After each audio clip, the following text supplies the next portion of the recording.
Alhamdulillah, dengan ucapan ini dan dengan sepenuh hati kita bersyukur kepada Allah yang senantiasa menyempurnakan segenap nikmat-nikmatnya kepada kita. Nikmat badan dan kesehatan yang sempurna, nikmat akal dengan pemahaman yang sempurna, nikmat jiwa dengan nikmat iman dan Islam yang hingga kini masih ditetapkan kepada kita. Semoga dengan mensyukuri ini, iman dan Islam kita ditetapkan oleh Allah hingga akhir hayat. Allahumma salli ala Sayyidina Muhammad. Semoga Allah selalu melimpahkan rahmat ta'zim, Allah melimpahkan salawat kepada Nabi Muhammad dan juga keselamatan juga kepada keluarga Nabi Muhammad, para sahabat dan para pengikut-pengikutnya hingga akhir zaman yang insya Allah kita termasuk di dalamnya. Mudah-mudahan dengan mengikuti Rasulullah, dengan meneladani Rasulullah, kita termasuk orang-orang yang selamat di dunia dan di akhirat. Melalui mimbar mulia ini, izinkan khatib berpesan untuk kita semua. Marilah kita senantiasa bertakwa kepada Allah, mentaati Allah dan Rasul-Nya, Nabi kita yaitu Nabi Muhammad sallallahu alaihi wasallam. Dan di antara perintah Allah dan Rasul-Nya adalah mendirikan salat dan melakukan perbuatan-perbuatan baik. Karena sungguh salat dan segenap perbuatan-perbuatan baik bisa menghapuskan dosa-dosa dan kesalahan-kesalahan kita. Allah Subhanahu wa taala berfirman, "Wa aqimis salata tarafayin nahari wa zulafan minal lail, innal hasanati yudhibnas sayyi'at, dzalika dzikra lidzakirin." Dan dirikanlah salat pada kedua ujung siang, maksudnya pagi dan petang hari, dan pada bagian permulaan malam. Perbuatan-perbuatan baik itu akan menghapus kesalahan-kesalahan. Itulah peringatan bagi orang-orang yang selalu mengingat Allah. Surat Hud ayat 114. Hadirin rahimakumullah, yang dimaksud dengan mendirikan salat ini bukan hanya sekedar mendemonstrasikan gerakan berdiri, bukan hanya sekedar menunjukkan gerakan ruku, bukan hanya sekedar mendemonstrasikan gerakan sujud, duduk dan lain sebagainya. Muqimus shalah atau iqamatus shalah, mendirikan salat bukan hanya sekedar mewujudkan bentuk atau citra salat yang berupa gerak badan. Kalau hanya sekedar mendemonstrasikan gerakan salat, maka itu disebut sebagai orang musallin, bukan muqimus shalah. Jamaah rahimakumullah, ada dua istilah di sini yang sering disebutkan dalam Al-Qur'an. Kalau tidak musallin, maka muqimus shalah. Maka untuk orang-orang yang musallin, sebagian ayat Allah mengancam dengan celakanya perbuatan mereka. Di antaranya fawailul lil musallin alladzina hum an salatihim sahun. Inilah orang-orang yang disebut dengan musallin, orang-orang yang hanya sekedar menghadirkan bentuk salat, hanya sekedar mendemonstrasikan berdiri, ruku, sujud dan lain sebagainya. Tapi yang dikehendaki dari salat adalah muqimus shalah. Muqimus shalah adalah orang yang mendirikan salat. Muqimus shalah adalah orang yang melaksanakan salat dengan syarat-syarat dan rukunnya secara fikih. Lalu setelah itu berjalan, syarat dan rukunnya sudah dipenuhi dan berjalan, maka hatinya hadir di hadapan Allah, hatinya hadir di hadapan Zat yang memerintahkan dia salat. Hati yang hadir pasti khusyuk, hati yang khusyuk pasti tunduk jiwa dan segenap anggota badan. Orang yang tunduk jiwa raganya di hadapan Allah saat salat, maka pasti dia tidak akan merasa paling salat.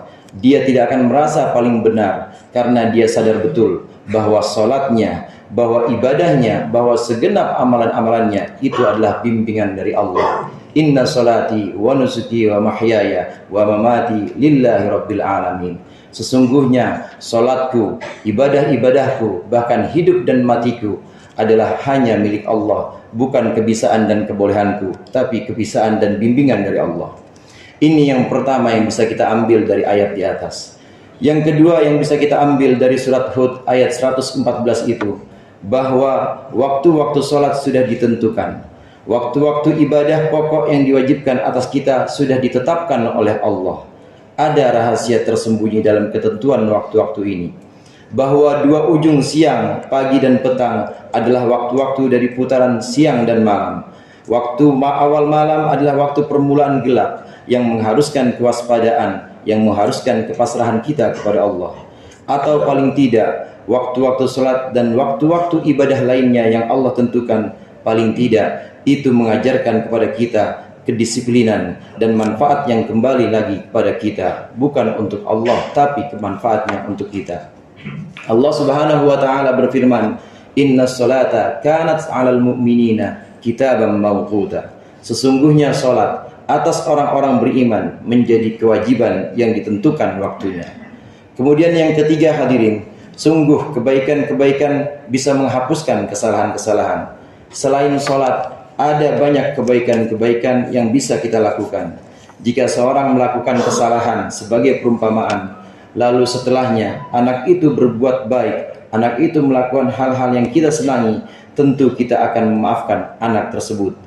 Demikian juga kebaikan bisa menghapuskan kesalahan. Demikian juga ibadah-ibadah kita. Ibadah-ibadah ini bisa menghapuskan kesalahan-kesalahan yang pernah kita perbuat. Ada banyak cara menghapus dosa atau kesalahan dalam agama Islam. Terkadang ini disebut sebagai mukaffiratud dzunub, disebut sebagai penghapus dosa. Hadirin jamaah rahimakumullah, Rasulullah sallallahu alaihi wasallam bersabda, "As-salatu ila shalah wal jumu'atu ila jum'ah, Ramadhanu ila Ramadhan, kaffaratul lima bainahuma, majtanabatil kabair." Bahwasannya dari salat ke salat, kemudian dari Jumat ke Jumat, dari Ramadan ke Ramadan, maka itu menjadi kafarah, menjadi penghapus bagi dosa yang terjadi di antara keduanya. Hadirin jamaah rahimakumullah, di antara kemuliaan umat Islam adalah demikian, bahwasannya antara satu ibadah dengan ibadah lain, maka itu akan menjadi penghapus dosa di antara keduanya. Sebagai contoh, maka sholat subuh kita hingga bertemu kita pada majlis ini di sholat Jumat, insya Allah majlis ini menjadi penghapus dosa yang ada di antara subuh dengan Jumat ini. Ini yang disebut dengan mukaffiratud dzunub atau penghapus dosa yang Allah berikan untuk umat Islam, yang merupakan kemurahan dari Allah kepada umat Islam.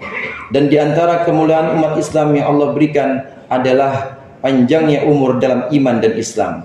Seorang muslim yang Allah berikan panjang, dan dalam panjang umur itu Allah tetapkan, Allah berikan dia ketetapan iman dan Islamnya, maka Allah berikan banyak penghapusan dosa. Allah berikan banyak kafarah untuk orang-orang muslim, untuk orang-orang mukmin yang usianya panjang. Rasulullah sallallahu alaihi wasallam bersabda, "Idza balagal mar'ul muslimu arba'ina sanah, sarafallahu anhu thalathata anwa'in minal bala, al-jununa wal judama wal baras. Fa idza balaga khamsina sanah, khaffadallahu anhu dhunubahu. Fa idza balaga sittina sanah, razaqallahu al-inabata ilayhi. Fa idza balaga sab'ina sanah, ahabbathu al-malaikah. Fa idza balaga tamanina sanah, uthbitat hasanatuhu wa muhiyat sayyi'atuhu.